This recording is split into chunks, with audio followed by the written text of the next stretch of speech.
বেলঘরিয়ায় জয়ন্ত সিংয়ের অনুগামী যুবককে মারধরের ঘটনায় বেলঘরিয়া থানার পুলিশের হাতে গ্রেপ্তার বিমল পাঁজা। এই খবরটি নিবেদন করছে স্বামী বিবেকানন্দ ইউনিভার্সিটি। আপনার সন্তানের স্বপ্নের ভবিষ্যৎ গড়ে তোলার একমাত্র সঠিক ঠিকানা। যোগাযোগ 7044086270।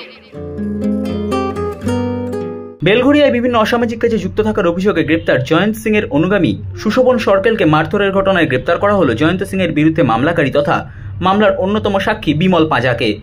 বেলঘরিয়া থেকে অভিযুক্তকে মঙ্গলবার ব্যারাকপুর আদালতে পেশ করা হয় বেলঘরিয়া থানার পুলিশের পক্ষ থেকে। আদালতে এসে সংবাদ মাধ্যমের মুখোমুখি হয়ে বিমল পাঁজা জানান,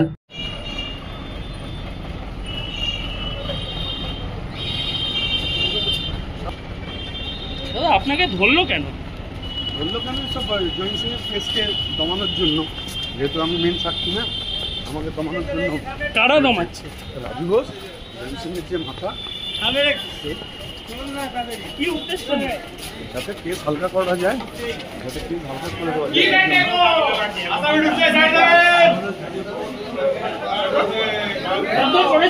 না না, কোথাও দেখাতে পারবেন না।